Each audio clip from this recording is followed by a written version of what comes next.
Hey, how's it going, everybody? Welcome back to Art of Creation Homestead. My name is Jason, and here we are. We are in Southwest Ohio, okay?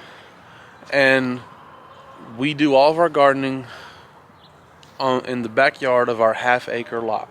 Okay, we do all of our chicken rearing and our gardening in their backyard of our average backyard. Okay, average lot, half-acre. But before we bought this property, we lived on an average just apartment, a little townhouse, had a private entrance, front and back door, and we had like a little 6x6 porch, concrete slab porch, and that's all the space we had. So we did nothing but container gardening. Well, I can't say nothing. We had a handful of tomato plants in the ground, but beyond that, it was all container gardening. So we cut our teeth on container gardening. That's how we did all of our gardening. Every bit of food that we grew was grown in containers of some kind. And by doing that, we learned all these valuable tips and tricks and what not to do and what to do for container gardening. And we still use container gardening quite a bit because we still have a limited space. So here is our 7 keys to successful container gardening.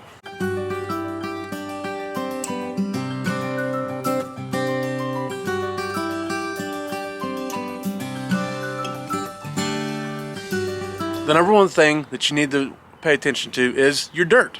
Yes, even in container gardening, soil is a big deal. Soil has been being made a massive deal amongst homesteaders and food growers with large properties by rotational grazing and taking care of the soil in different ways across the country, across the world. And container gardening is the same thing. Good soil produces good food. Here's an example of what I'm talking about. Why am I showing you a dead rosemary plant? It's because we planted this last year. Okay, it's dead. Barely grew. Absolutely barely grew. Because I bought some cheap dirt. I skimped a few dollars because I was getting tired of buying dirt, and I found some cheap container mixed dirt at the big box store. At the cheap big box store. And I said, okay, it's probably gonna be okay. It looks like the fertilizer requirements are okay. It's probably fine. And it really didn't grow anything at all. The rosemary barely grew at all. Never looked healthy. Just wasn't a good option. What you need for container gardening is a good light container mix.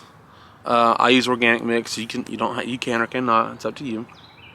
But there's not that many great container mixes that are super light and great for growing plants. But the reason you need a good mix is because this resin, like a resin pot, the plastic pots will heat up the dirt and it will compact. It'll just, okay? And it's hard for the roots to grow in that compacted dirt. And compacted dirt also doesn't absorb water the way it needs to absorb water. So a container mix stays light, it does not compact, and absorbs water and holds moisture much better and far better for your plants. The second thing you need to pay attention to is water. Again, the resin pots will heat up far faster and they will require more water than something in the ground. Most in-ground gardens can handle being good watering maybe once or twice a week. In the heat of the summer, maybe 3 times a week in the terrible heat, right? In terrible heat, containers might need it nearly every day because they get hotter and therefore the roots get hotter and the plant needs more moisture to stay alive and needs more moisture to carry nutrients into its system. So water is a very key component in container gardening. And the third thing is size of container. Like this container here, rosemary. The size of the container is not a problem. It's more than big enough to grow a plant of rosemary. But if you had a small pot like this one right here, very small pot, you don't want to grow tomatoes and peppers in that because it's not big enough for their root system. I mean, you could grow a tomato plant or pepper plant in that, but unless it's a small bush variety that says for tight spaces or for compact size, something like that, maybe you could do it there. But an average sized tomato plant or pepper plant is not going to do well in that. It might survive, it might live, but it's going to produce very small fruit. And what's the point in doing that, right? So you want to make sure you have a size appropriate container for your plant. So like if you have something that has a larger root system, a tomato plant for instance, you want a larger pot. But not everything's going to require a larger pot. You just need to possibly do some research at that point as to what size container you may need for that particular plant. And if you're wanting to do like multiple plants, say like soy carrots or something of that nature, then you need to also follow like a square foot gardening method. They'll teach you how many seeds you can plant in a square foot. Number 4, choose your vegetable or plant very wisely. Not everything does well in containers. There's always a way to grow what you're looking to grow in a container. Sometimes they just don't maybe do the best in a container, or possibly in the method you've chosen. Or like I mentioned before about the size of container, maybe you just choose the variety appropriately. There are plenty of tomato varieties that they say is good for container gardening. Say it's bush style or compact, determinate, things like that. Those are really good for containers, really easy to grow in containers. Some larger plants that are indeterminate may not be as easy, may need more space than what your container has. And some things again just don't do well in containers. Like a carrot, carrots may not do well in resin containers because the ground heats up so much. Peas may not do well in resin containers because the ground heats up so much, and those things tend to like a little cooler weather for the fruit itself. But you know, other things can do well in containers that you wouldn't think. You can grow potatoes really well in a container. You can grow beans really well in a container. You know, squash will grow well in the right size container. So those things do fine, but also it's going to matter what time of year. Okay, so that's number 5. What the time of year that you plant them. If you want to grow peas or carrots, especially greens, in a container, you want to choose that in early spring, or in fall, because they need cooler weather. They need cooler temperatures in the soil to grow, because they'll go to seed. They won't grow right. Peas might die off. Things like that.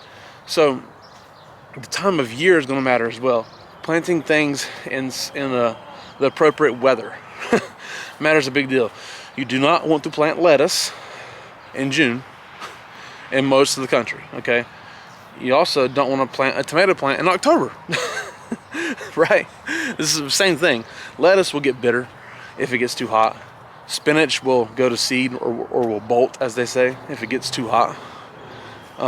So those things like that, want to make sure that you plant them at the appropriate time of year. For a 6th thing is very important. It's very important. It is proper fertilization. Okay, this right here is a bag of organic fertilizer that you can get at Ace Hardware. If you have Ace Hardware close by, they have really good organic options for fertilizers, and it's very important, especially if you're reusing dirt.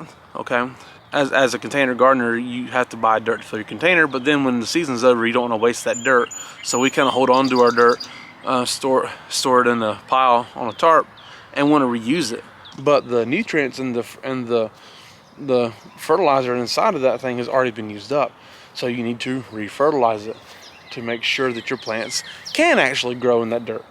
So we found a good organic fertilizer that's really basic, and then you pay attention to what it is, or what fertilizer requirements your plant needs. Some are different than others. Obviously, it depends on what you're growing. For instance, root crops, any potatoes, carrots, sweet potatoes, anything that's going to grow under the dirt, right? It's a root crop. Most of those need a good amount of potassium. It's NPK, right? So nitrogen, phosphorus, potassium. K is potassium. Potassium is really important for root health, and if you're growing root crops, then they really need that. It transfers carbohydrates to the plant itself, and okay, so root crops have sugar content. They all have starch content, so they need those carbohydrates from the soil transferred to the root, because you're going to harvest the root, and that's going to give you a better end product for those for those root vegetables. Tomatoes also benefit well from a good balanced fertilizer. We'll say like an 8-10-10, something of that nature, or around there. But just a nice well balanced fertilizer does well for tomatoes. And lastly, sunlight.